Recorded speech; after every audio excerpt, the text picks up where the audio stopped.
Que Jesus nos abençoe e que Jesus permita que essa nossa tarde seja uma tarde agradável, uma tarde que, apesar do calor,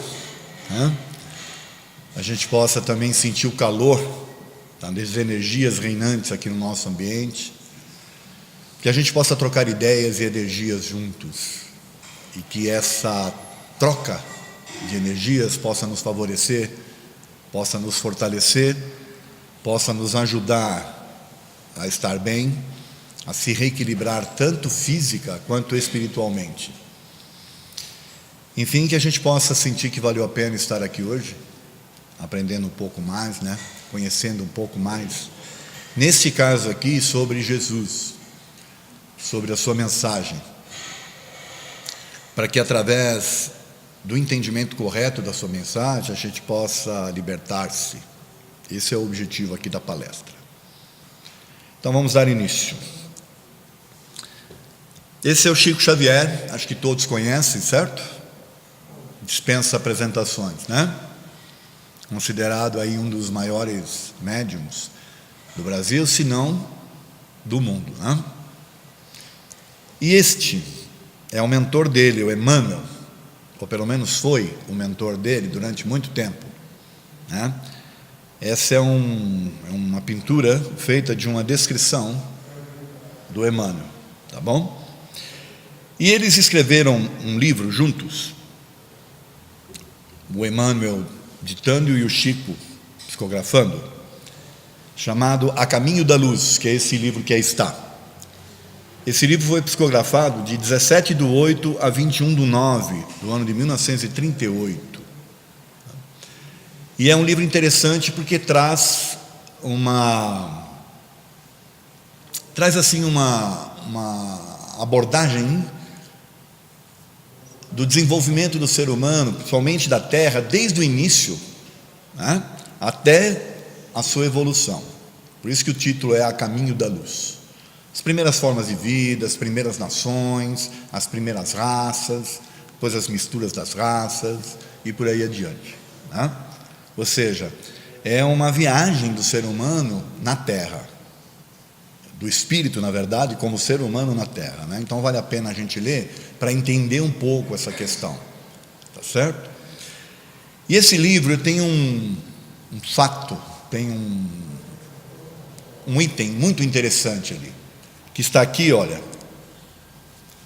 no capítulo 1, chamado a Gênese Planetária.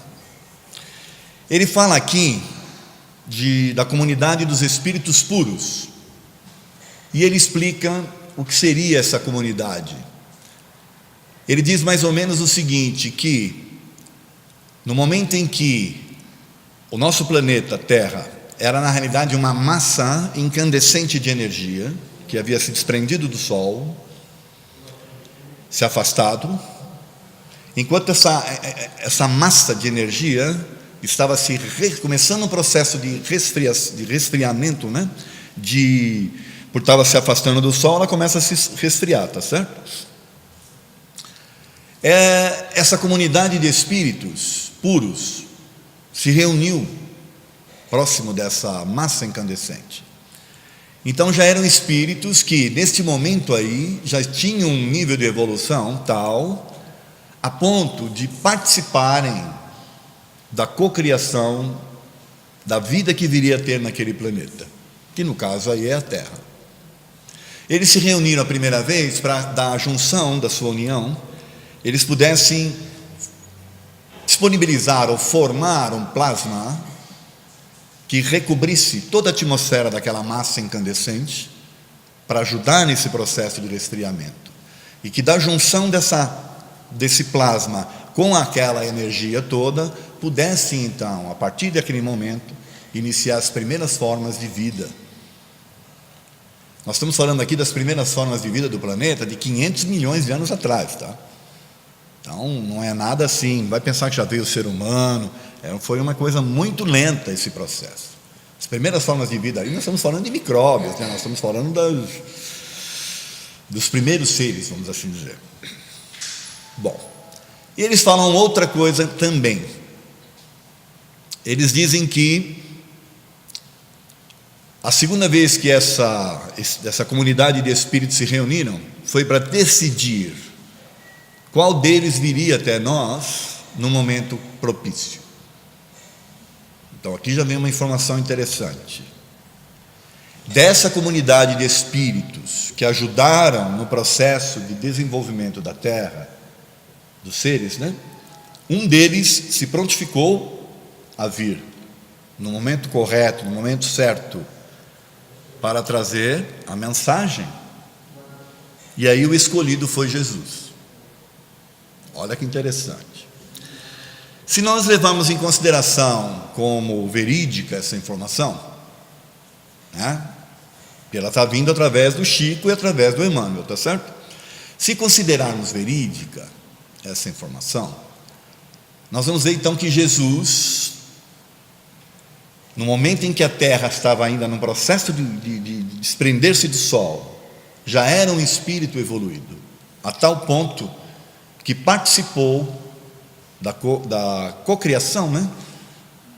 Da formação das primeiras formas de vida, para que pudesse o espírito habitar mais para frente o planeta no seu processo de desenvolvimento. Bom, então aí a gente já começa a ter uma ideia de que esse espírito tinha uma capacidade acima daquela que a gente possa imaginar. Tá certo? Bom, é possível então imaginar a capacidade de Jesus no entendimento e conhecimento do ser humano? O que vocês acham? A partir do princípio de que ele foi um artífice aí, né, na cocriação, para que a gente pudesse, num determinado momento aí de milhões e milhões de anos depois, habitar um corpo para se desenvolver. Dá para imaginar se ele tinha ou não consciência ou conhecimento do que era o ser humano? O que vocês acham? Sim, né? Pois bem. Então, qual é a importância do seu evangelho para a humanidade? Ora, alguém que, evoluído a tal ponto, vem para nos ajudar, para se desenvolver e depois vem para trazer uma mensagem, essa mensagem passa a ser de extrema importância, vocês concordam, não?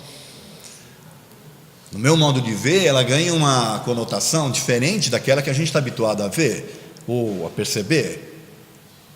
Por quê? Deixa de ser um apanhado, né, de palavras bonitas, de moral, para ser assim uma cartilha. Alguns aqui vão saber o que eu vou dizer. Cartilha caminho suave. Outros não sabem nem o que se trata. Na minha época a gente estudava com a cartilha caminho suave, no primário. Ali dava todas as dicas. Então, se Jesus ajudou a nos criar e veio até nós, o que ele falou, a mensagem que ele trouxe, tem uma importância fundamental para todos nós. Tá certo? Então está aqui, ó. E as suas verdades? Tem ou não importância para a gente? Pois bem, então nós vamos ver agora, vamos começar a entrar, a entender a palestra, tá certo? As verdades que libertam, tá bom? Vamos começar com essa mensagem aqui, olha, do Evangelho. Disse, pois, Jesus aos judeus que haviam crido nele: se vós permanecerdes na minha palavra, sois verdadeiramente meus discípulos. Então conhecereis a verdade, e a verdade vos libertará.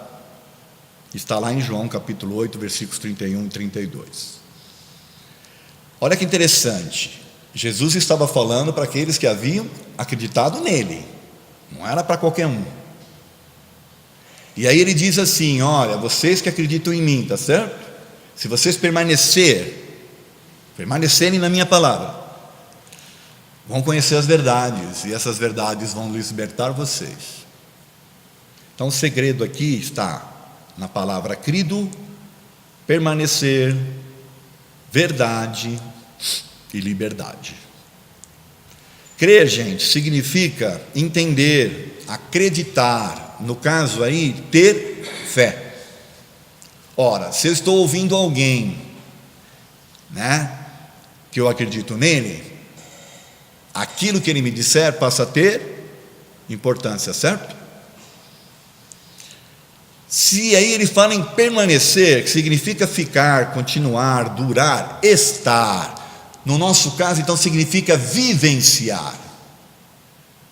Ora, se você acreditar em mim, né, você vai conhecer verdades, mas você tem que permanecer, ou seja, você tem que vivenciar o que eu te disser. Tá certo? Aí nós vamos conhecer a verdade, que na verdade são fatos, a veracidade, e nós vamos ter confiança, porque o que ele passava era de confiança, para nos libertar, que significa livrar, emancipar.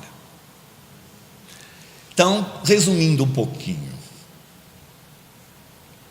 acreditar em Jesus, conhecer a sua mensagem e vivê-la, vai fazer com que a pessoa que acredite, que faça isso, se emancipe, se liberte de uma série de coisas. Quais seriam essas coisas? Esse é o X da questão. Olha lá, a vivência no Evangelho através da exemplificação possibilitará o conhecimento e a certeza necessária para libertar-nos das mazelas e do falso entendimento da vida. Ora, do que será que eu posso me libertar através da mensagem que Jesus trouxe? Nós vamos ter que então agora ver a mensagem. Vamos começar a fazer um passeio aí pelo Evangelho? Vamos lá? Olha essa daqui. Respondeu-lhe Jesus: meu reino não é deste mundo. Se o meu reino fosse deste mundo, a minha gente combateria para impedir que eu caísse na mão dos judeus, mas o meu reino ainda não é aqui. Esse momento aí ele estava falando com Pilatos, está certo? Pilatos perguntou para ele se ele era o rei dos judeus. Ele falou: meu reino não é deste mundo, porque se fosse, né, as pessoas iriam me libertar, mas meu reino não é aqui. Depois tem essa outra aqui, olha: não se turbe o vosso coração, credes em Deus, crede também em mim. Há muitas moradas na casa de meu pai. Se assim não fosse, já eu vou-lo teria dito, pois me vou para vos preparar o lugar. Meu reino não é deste mundo, e há muitas moradas na casa do meu pai. Qual é o entendimento que nós vamos ter disso, gente? Que existe algo além, tá certo? Muitas moradas na casa do Pai, significa o quê? Muitos lugares habitados, muitos planetas, muitas oportunidades de vida, tá certo? Então, se a gente acreditar nisso, do que isso vai nos libertar? O objetivo aqui é entender as verdades que nos libertam, tá certo? Ora, sabendo que existe um reino de Jesus, não é deste mundo. Nós já vimos aí que ele, inclusive, através da informação do Emmanuel, ajudou a co-criar aí a forma de vida no planeta. E ele ainda diz que existem muitas moradas na casa do Pai. Do que isso nos liberta? Talvez isso aqui nos dê uma ideia, ó. Isso é uma ideia mais ou menos próxima, né, do que seria o universo, aquilo que a gente pode observar. Dá para entender um pouco nisso, nessa figura ou não? Dá, né?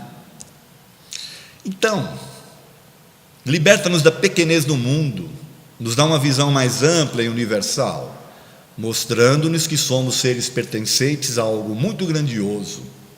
Afinal, qual o sentido do universo? Para que o universo existe? Para manter a Terra? O que vocês acham? Tudo foi criado apenas para manter a Terra? Não, né? Estamos tão presos às situações da vida, das atribulações do dia a dia, que não percebemos que somos muito mais. Se pararmos para meditar e refletir sobre a espiritualidade, aceitando-nos como espíritos, com certeza teríamos outra ótica sobre a razão da existência.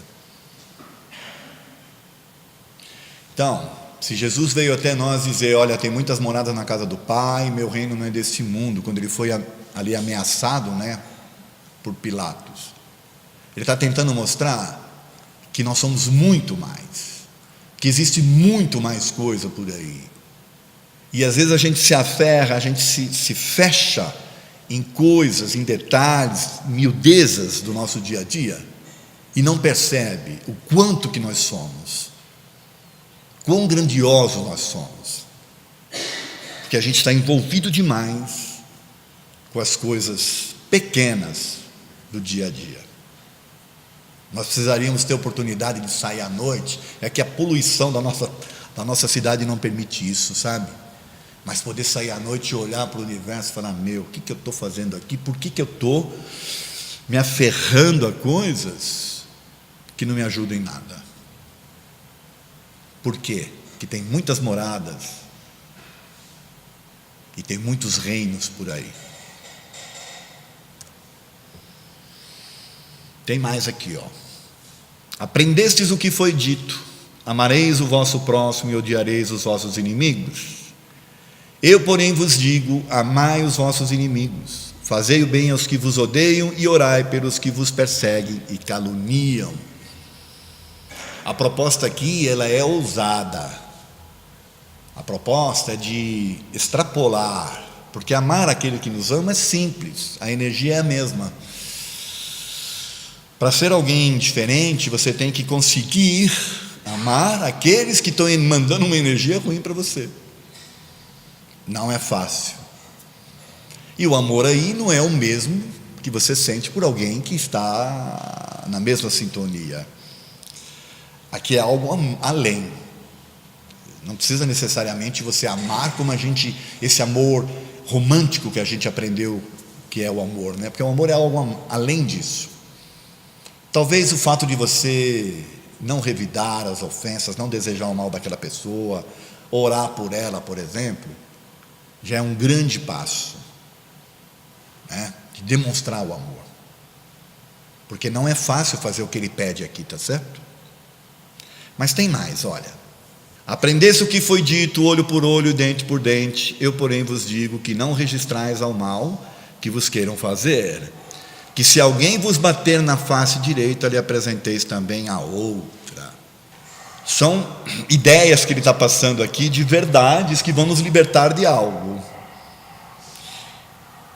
Se eu não revidar as ofensas, se eu me tornar uma pessoa passiva, de não me deixar influenciar pelo outro, o outro pode ser agressivo, pode ser o que ele for, ele não vai me afetar. Eu estou me libertando de quê? O que vocês acham?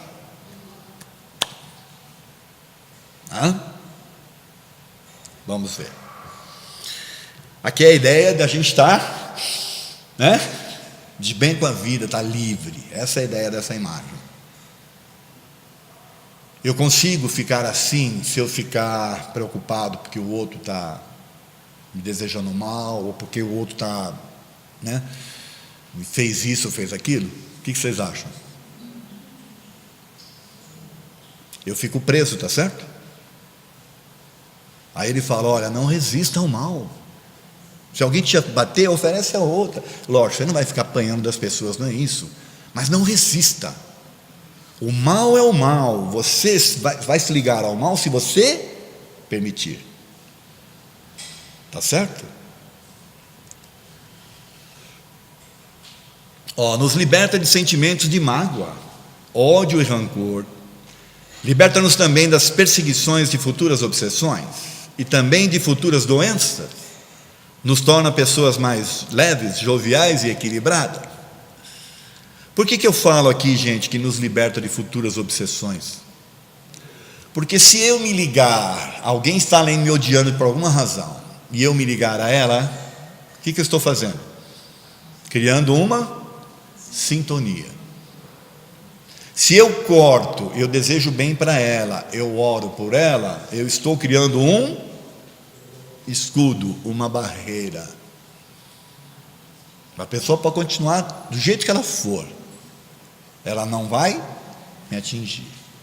Mas se eu não fizer isso e eu ficar imantado a ela, os espíritos dizem que o sentimento de ódio e de rancor é uma energia escura.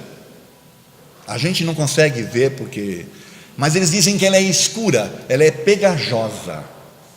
Do ponto de vista do plano espiritual, é como se fosse um piche, sabe? Densidade, aquela coisa.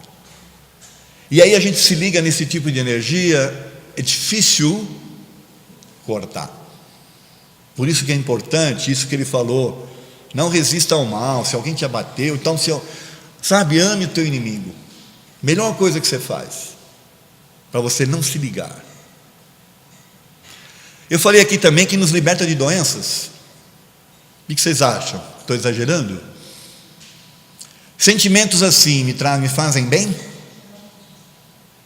Se eu sou uma pessoa que estou ligada ali no rancor, na mágoa, no ódio, haja passe no Anel Bento, não vai resolver. Se eu não fizer, não me libertar disso. Pessoas rancorosas que cultivam sentimentos ruins, constroem à sua volta e por sua própria iniciativa, situações constantes de desequilíbrio. E pela lei de causa e efeito, arcarão no futuro com as consequências de seus atos. A lei é simples, é causa e efeito. A causa é o quê? São as suas atitudes. Aquilo que você mantém de energia, de pensamentos, de sentimentos, a forma como você vive, os seus valores, tudo isso é ação, que é a causa, que vão ter depois efeitos futuros. É simples. Vamos ver mais mensagens de Jesus aqui, ó. Aquele que quiser ser o maior no reino dos céus, seja aqui o servidor de todos. Olha que interessante. Não tem um outro reino? Você quer ser o maior lá? Para ser o maior lá, você tem que ser aqui o servidor de todos. Porque aquele reino é diferente deste. Lá não vai contar se você tem uma roupa bonita, um terno, se você tem um cargo, se você é formado ou não. Isso aqui serve aqui para a terra. Lá vai contar a tua energia. A separação se dá no plano espiritual, gente, por energia, por padrão vibratório, pela forma como você pensa, como você age, como você vê o mundo, a forma como você se dedica às coisas, o teu grau de humildade sobre as coisas. Não importa se você é formado, tem pessoas formadas, PhD, que são maravilhosas e são tremendamente humildes, porque elas não se deixam influenciar pela vida. A forma como a vida é estruturada, a vida material, ela nos leva a isso, né? A gente, vamos assim dizer, a gente que idolatra pessoas que têm poder, mas que não são nada. Elas só têm, mas em termos de moral, não contribuem para a gente em nada. Quer ser o maior lá? Aprenda a ser aqui o servidor de todos. Essa é uma mensagem meio difícil de entender, mas tem mais. Todo aquele que se exalta será humilhado, e todo aquele que se humilha será exaltado. Olha que interessante. Por que será que todo aquele que se exalta aqui na terra vai ser humilhado lá? Será que vai ter gente humilhando eles? O que vocês acham? Ou é ele que vai se sentir humilhado? Porque ele vai perceber que lá ele não é nada. Aqui ele era tudo, lá não é nada. Não é interessante? Em verdade vos digo que tudo que ligares na terra será igualmente ligado no céu, e tudo que desligares na terra será desligado no céu. Se a gente juntar isso tudo, tudo que eu ligar aqui vai estar ligado lá. O que eu desligar aqui, eu também desligo lá. Essas são verdades que Jesus trouxe no seu Evangelho, que vão nos libertar de coisas. Vamos ver do quê? Olha aqui. Essa é a imagem que eu estou tentando passar, né? Da simplicidade, de você estar consigo, sem maiores problemas, sem maiores dificuldades. Tá certo? Liberta-nos dos sentimentos de orgulho e vaidade e ensina que a humildade é o melhor caminho para a perfeição. Nós podemos esquecer que somos espíritos usando um corpo físico momentaneamente e que vamos ter que regressar. O que eu vou levar para lá, gente, não é nada do que eu conquistar materialmente aqui, mas tudo aquilo que eu conquistar espiritualmente falando. Tá certo? Moralmente falando. Do plano espiritual não será levado em conta os cargos do poder terreno e os títulos que as pessoas, né? Mas o que é realmente, né? O que a pessoa realmente é, como ela sente e a vibração, luz que essa pessoa emite. Ora, o que faz uma pessoa emitir luz? A sua energia. O que é a sua energia?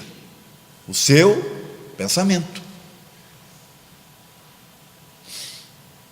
A Terra, do jeito que ela está organizada, a vida na sociedade, do jeito que está formatada, ela nos induz a ter bons pensamentos? Ela nos induz a você ser servil, por exemplo, ajudar um, ajudar o outro? Ou ela está nos induzindo a fazer coisas para você ter, para ter sucesso? Para estar sobre as pessoas? Então, do jeito que a vida está organizada, ela não vai te ajudar espiritualmente. É preciso mais. É preciso você ter a compreensão de que você é um espírito usando um corpo físico. E que tudo que você fizer tem ressonância nos seus pensamentos, tem ressonância no seu corpo físico, na tua energia. A tua luz pode acender como pode apagar. Tudo depende dos seus valores, da forma como você mantém a sua vida. Se perdoarem os homens as faltas que cometerem contra vós, também vosso Pai vos perdoará os pecados. Mas, se não perdoardes aos homens quando vos têm ofendido, vosso Pai também não vos perdoará os pecados. Parece meio estranho que Deus não perdoa, né? O que vocês acham? Deus precisa nos perdoar? Essa é a pergunta. Ele precisa? Quem precisa de perdão? Somos nós mesmos. Ora, se eu vivo num mundo onde eu não perdoo nada, como é que eu posso esperar perdão depois? Porque na verdade eu mesmo é que vou me condenar. Vocês estão entendendo? Não precisa de Deus. Tá certo? Ele falou, olha, Jesus falou muito de perdão, gente, tanto que tem essa daqui, ó, do Pedro. Mestre, quantas vezes devo eu perdoar a meu irmão? Será até 7 vezes? Não te digo até 7 vezes, mas 70 vezes 7 vezes. Não é para fazer conta.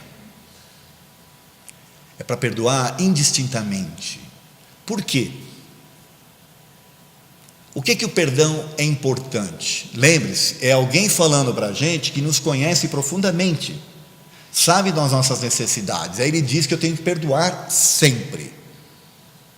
Por quê? O que o perdão vai fazer, do que ele vai nos libertar? O que vocês acham? Eu tenho ali informação, mas vamos ver aqui. Está vendo isso aqui? É energia. Certo? Essa é a ideia. Se alguém vem e me ofende, eu estava bem, alguém veio lá e me ofendeu por alguma razão, eu tenho 2 opções: ficar chateado ou não deixar, ou melhor, ficar chateado e manter isso, e ficar chateado por um momento e depois esquecer, porque não ficar chateado é meio difícil para a gente, tá certo? Ainda. Se eu fico chateado e esqueço logo na sequência, acabou. Eu vou estar aí mantendo a minha energia a toda. Mas se eu fico chateado e mantenho aquele tipo de sentimento, o que eu estou fazendo? A pessoa foi quem fez a coisa, só que agora quem decidiu manter fui eu. Está fazendo bem para mim? A atitude foi do outro, só que agora quem está sofrendo é você. Sabe o que vai acontecer? Você vai ficar retendo esse tipo de sentimento que não era seu. Você vai ficar retendo. Vai vir tomar passe no Manuel Bento. De novo, haja passe.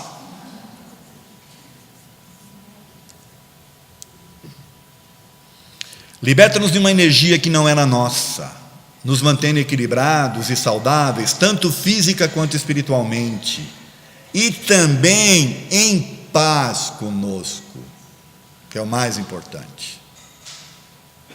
Hoje as pessoas anseiam por paz e não sabem onde encontrar essa paz, quando na verdade essa paz está no interior delas, na forma como elas se posicionam diante das atitudes alheias e das suas próprias. Somos energia e através de nossos pensamentos e ações produzimos energia. Pensamentos de ódio, rancor e mágoa formam energias pesadas e escuras e desequilibram o nosso perispírito. E, a depender da intensidade e da constância, prejudicam também o corpo físico. Então, o que é que me faz mal? A comida que eu comi? Pode ser. Mas, foi só a comida ou tem algo a mais? Será que os teus pensamentos não estão ajudando? Será que alguma coisa que aconteceu antes não está contribuindo? Será que a forma como você está encarando os desafios ou as coisas que as pessoas fazem para você não está ajudando no processo do seu adoecimento? Você prender a sua energia, se apagar como pessoa, se anular.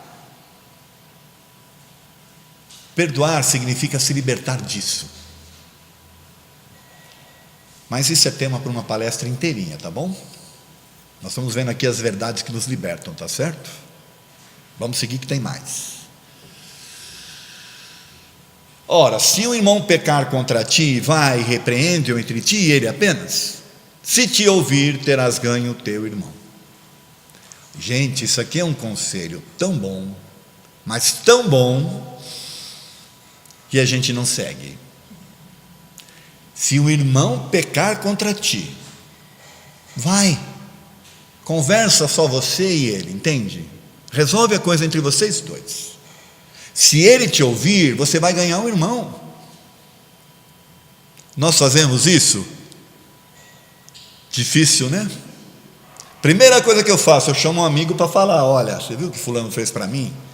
Esse meu amigo, como ele é meu amigo, ele vai ficar também indignado com fulano, e aí ele vai alimentar, depois vai falar para um outro, para o outro, para o outro. Aí a gente cria um núcleo de energias aqui, ó, contrárias àquele que fez aquela coisa para mim, que por sua vez tem os amigos deles também, que criam lá olha o campo que se criou de energias antagônicas, quando eu poderia simplesmente chamar a pessoa de lado e conversar com ela,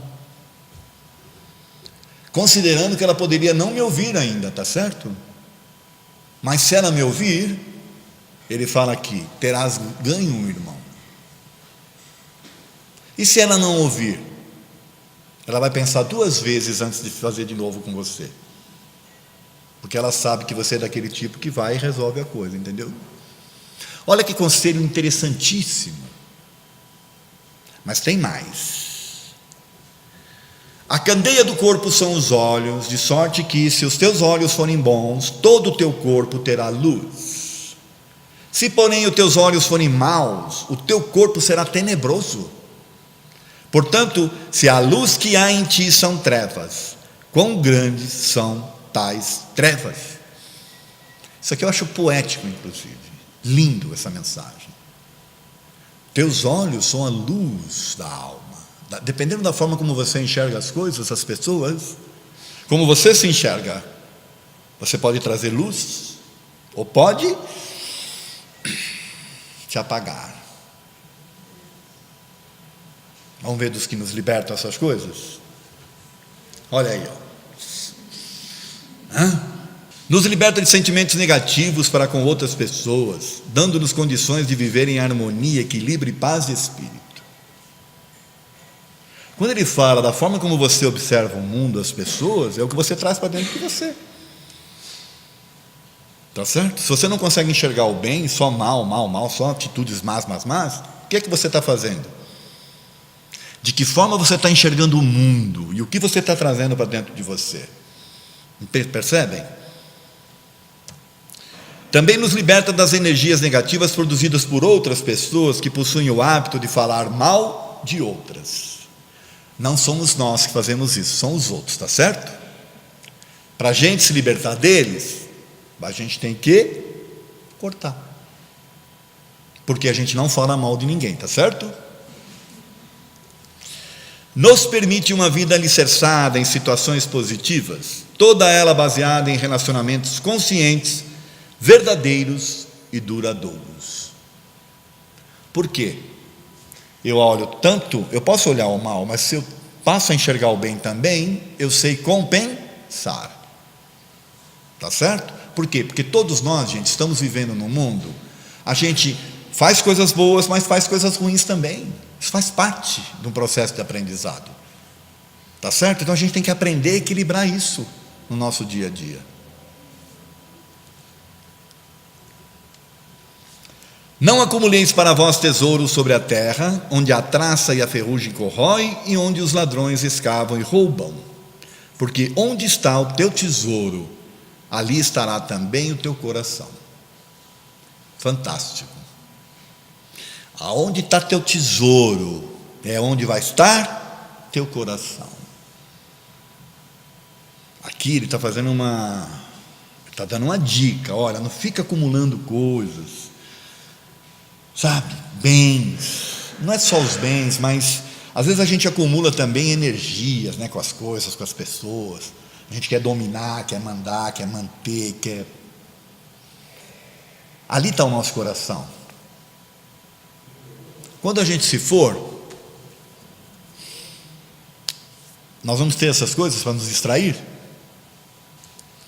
Olhai para as aves do céu, que não semeiam, nem cegam, nem fazem provimentos dos celeiros, e contudo o vosso Pai as sustenta. Porventura não sois muito mais do que elas? Isso também é outra poética. Ele olhava a pessoa, ele achava as pessoas, ele ficava assim, admirado de ver as pessoas preocupadas com o dia a dia, assim, sabe, ansiosas por reter, por manter. Falava, gente, por que isso? Olha as aves do céu, elas não guardam, elas não semeiam, elas não estão preocupadas, e no entanto o Pai as sustenta. Por que vocês estão tão desesperados pelas coisas? Está faltando o quê? Acreditar mais? Aqui é a ideia da gente ter assim, sabe, uma crença em algo maior, em algo que nos sustente efetivamente, que nos mantém e que sabe das nossas necessidades, sabe que se nós estamos passando por alguma coisa é para o nosso aprendizado ou para o nosso desenvolvimento. Eu não me entrego jamais, porque eu acredito, que eu sei que algo acima está me olhando. Era isso que ele estava tentando dizer para a gente ali, com aquela mensagem. Então nos liberta da insegurança e nos proporciona a fé. Também nos liberta da ambição e do apego excessivo aos bens e às situações terrenas. Porque, repito, tudo isso vai ficar quando a gente se for. O que é que eu vou levar comigo? Tem um ditado popular que diz que o caixão não tem gaveta, certo? Não é assim? Possibilita-nos um retorno tranquilo ao plano espiritual, pois não existe apegos nem interesses tão grandes nas coisas da matéria. Isso parece uma coisa tão besta que a gente está falando, mas ela é de extrema importância. A maioria dos espíritos que se apresentam lá nas nossas reuniões de orientação, vocês sabem que a gente faz isso, tá certo? Aqui nós estamos conversando nós, mas a gente conversa com os espíritos também, em outras salas aqui do prédio.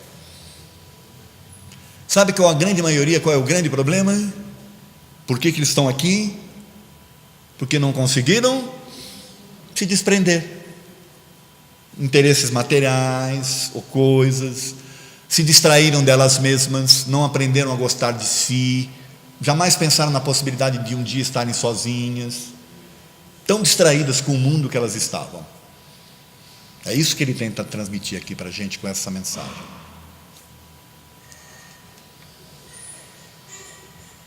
Também nós então somos cegos? Respondeu-lhes Jesus: se fosseis cegos, não teríeis pecados. Mas agora dizeis que vedes, e é por isso que em vós permanece o vosso pecado. Olha que interessante essa mensagem. Eu vou ler de novo para a gente entender.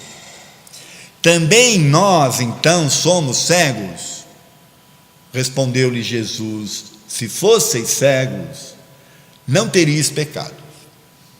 Mas agora dizeis que vedes, e é por isso que em vós permanece o vosso pecado. Olha que interessante.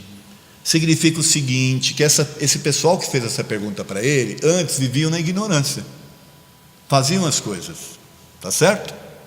E aí conheceram Jesus e começaram a se questionar. Fala, olha, quer dizer então que nós somos cegos? Não, agora você está vendo. Porém você está vendo, mas se mantém no pecado. O que isso significa?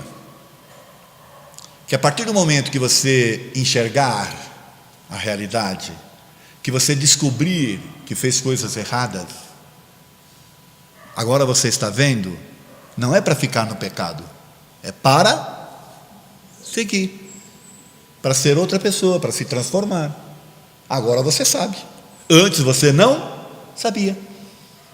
Para mim é tão simples, mas a gente fica, sabe, acumulando coisas. Eu fiz isso, eu fiz aquilo, eu fiz, e esquece de seguir fazendo. Fica vivendo no passado, preso ao pecado. Não tem pior coisa do que uma pessoa presa aos seus pecados. As religiões tradicionais adoram isso, porque é disso que elas se mantêm. É isso que as sustenta. Tá certo? Pessoas presas a seus pecados. Nossa, é o que mais eles querem. A doutrina espírita não é para isso, tá certo? Porque a doutrina espírita não vive disso. A doutrina espírita vive de nos libertar. Muito se pedirá a quem muito se houver dado, e maiores contas serão tomadas àqueles que em mais coisas se haja confiado. Isso tem a ver com o anterior. Eu posso, como alguém que olha daqui de cima, exigir mais daquele que sabe mais. Eu não posso exigir daquele outro que não sabe. Tá certo? É simples. E aí você também tem que se exigir nessa sequência, nessa condição. Você não pode exigir de você sentimentos que você ainda não tem capacidade ou condições de ter. Você precisa aprender. Então não se cobre, não se anule, não se sinta um pecador. Essa que é a verdade. Do que essas mensagens nos libertam? Vamos ver? Aqui, ó. Quem gostaria de viver assim, numa nice, né? Numa boa? Possibilita o entendimento de que os erros cometidos quando não tínhamos a consciência e o entendimento corretos são considerados como degraus na nossa evolução. Olha que interessante. Aquilo que os outros chamam de pecado, você tem que entender como um degrau. Por quê? Porque foi aquilo que te fez mudar, aquilo que te fez ser outra pessoa, espiritualmente falando. Aliás, são os nossos erros cometidos antes que nos tornam quem somos hoje. Fomos até então protegidos pela ignorância, e agora que temos o conhecimento, não devemos ficar nos cobrando. Lembre-se, você é hoje fruto de tudo que você fez até então. Tudo que você fez construiu o que você é hoje. Essa é a tua base, para daqui você seguir, e não ficar olhando para trás. Aliás, tem uma mensagem do Evangelho de Jesus que não está aqui, que ele fala o seguinte: todo aquele que pegar no arado e olhar para trás, não é digno do reino dos céus. Eu poderia ter colocado ela aqui também. Todo aquele que pegar no arado e olhar para trás, não é digno do reino dos céus. Sabe por quê? Está tão preocupado com o passado que esquece de arar. Ara tudo torto, semeia tudo torto. O espírita então deve abolir de seu vocabulário a palavra pecador e substituí-la pela palavra aprendiz. Não sou um pecador, sou um aprendiz. Por quê? Porque Deus me deu a capacidade de pensar, de raciocinar, de decidir, tomar decisões e agir. Ele errou comigo ao fazer isso? Se ele me deu essa capacidade, ele não pode me punir depois porque eu usei dela. Vocês concordam? Então ele me dá a capacidade e depois me pune. Que Deus é esse? É um Deus humano. É o Deus das religiões, sabe? É aquele Deus que as religiões usam para te manter preso a elas, para que você as sustente. Essa que é a verdade.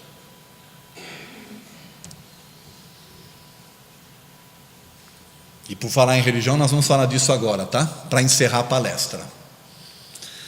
Portanto, se estás fazendo tua oferta diante do altar e te lembrares aí que teu irmão tem alguma coisa contra ti, deixa ali a tua oferta diante do altar e vai se reconciliar primeiro com teu irmão, e depois virá fazer a tua oferta.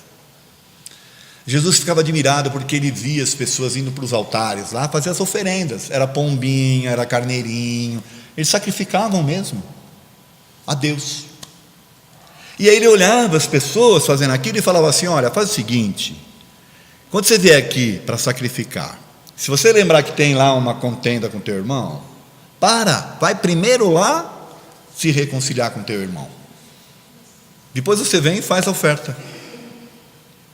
É mais ou menos o que a gente está fazendo aqui. Eu venho aqui no Manuel Bento tomar passe. Se você veio no Manuel Bento tomar passe e se lembrar que tem lá uma pendenga qualquer, você pode tomar o passe primeiro, mas depois vai lá resolver as pendengas. Porque o que vai te ajudar na vida, na verdade, não é o passe, mas é você resolver as coisas no mundo. Olha que interessante. Tem mais. A parábola do bom samaritano. Todos conhecem? Alguns não. A parábola é a seguinte: primeiro, o samaritano, na verdade, gente, é chamado de bom aqui porque samaritano para os judeus daquela época era considerado abjeto. Eles tinham ódio dos samaritanos. Quando o samaritano passava perto do judeu, ele virava o rosto e cuspia. Tal o nível de ojeriza que eles tinham, de ódio que eles tinham deles. Aí Jesus, um doutor da lei, daquele vai lá perguntar para ele o que precisava fazer para chegar no reino dos céus. Aí Jesus propõe essa parábola, fala assim: olha, um homem ia de Jerusalém para sei lá onde, Jericó, e aí vem os ladrões e o roubaram, bateram nele, largaram ele lá, quase que morrendo, e foram embora com suas coisas. Aí vinha um sacerdote, ele fala assim, vinha um sacerdote passando, viu o homem, se condoeu, mas orou por ele e seguiu. Na sequência veio um levita, que era o aprendiz e sacerdote. O levita também passou, viu o homem, se condoeu, orou por ele e seguiu. Na sequência depois veio um samaritano. Aí eu acho que o judeu já deve ter ficado. O samaritano viu o homem, Se condoeu dele, fui lá, cuidou dele, tratou, passou óleo nas suas feridas, cuidou, colocou ele no lombo do seu cavalo e levou ele, deixou na primeira estalagem e pagou para o estalajadeiro: olha, cuida dele, porque eu tenho que fazer uma viagem, quando eu voltar eu te compenso as diferenças. Quem foi o próximo daquele homem? Acho que o judeu deve ter ficado o samaritano, pois faze como ele. Essa é a parábola do bom samaritano. A primeira, gente, daquela coisa do altar. Olha, se você estiver no altar e você se lembrar que tem uma coisa lá, vai lá primeiro resolver aquilo. E essa outra, mostrando que quem realmente cuidou da pessoa não foi nenhum sacerdote, não foi nenhum aprendiz, foi uma pessoa comum, que inclusive era considerada abjeta. São verdades que nos libertam de algo assim muito importante, que a gente vai ver agora. As amarras, essas são verdades que estão lá no Evangelho, que nos libertam de algo que tem nos incomodado e atrapalhado a vida do ser humano durante milênios. Liberta-nos do jugo das religiões e mostra-nos que para Deus é o nosso comportamento e as nossas ações corriqueiras que importam. Não importa a quantidade de vezes que você vai orar, que você vem na casa espírita, que você vai na igreja, não importa isso. O que importa é a tua atitude no mundo. Tá certo? Isso é que conta. Às vezes a gente vive no mundo fazendo coisas, depois vem à noite, ora e toma um passe e volta lá para o mundo fazendo as mesmas coisas. Quem é você de fato? O que vive no mundo desse jeito, ou aquele que por meia hora vem aqui no Manuel Bento tomar passe? Quem é você? É isso que Jesus está tentando mostrar. Deus não está preocupado se pertencemos a uma determinada religião ou se o adoramos em templos, rituais ou orações. O que importa para Ele é o nosso comportamento, que deve refletir no dia a dia a nossa religiosidade e respeito às suas leis. Religiosidade é diferente de religião. Religiosidade é você estar ligado, é você acreditar, é você saber. A religião é aquilo que você segue, mas que às vezes te prende e te limita.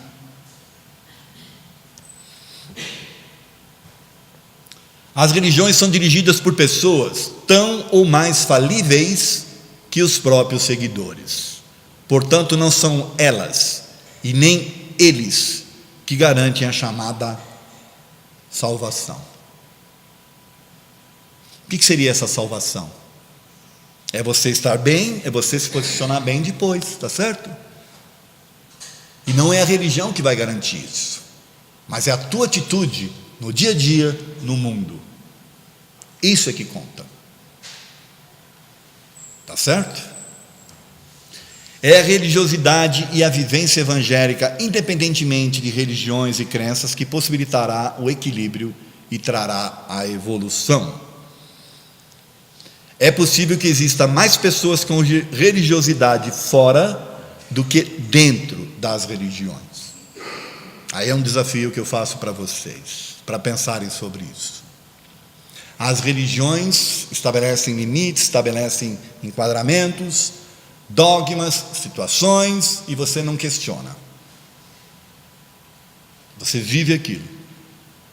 E aí nós vemos muitas pessoas com Bíblia embaixo do braço fazendo atrocidades. Ou quem não lembra do vídeo daquele pessoal lá orando de mãos dadas pela propina que acabaram de receber, orando a Deus pela propina. Olha o nível. Por quê? São religiosas, mas elas têm religiosidade? Não tem. Tá certo? Então, para encerrar, está aqui a mensagem final. O verdadeiro conhecimento só é obtido através do questionamento. Então, a fé deve ser raciocinada, que é a fé que o Kardec apregoa. Como é que eu faço para ter esta fé? Eu faço os questionamentos e eu recebo as respostas que satisfazem a minha razão. Essa fé é inquebrantável, porque ela é construída na base do raciocínio e não na base da emoção. Tá certo? Agradeço a atenção de vocês e que a gente possa ter aí um final de domingo bom, né? Maravilhoso.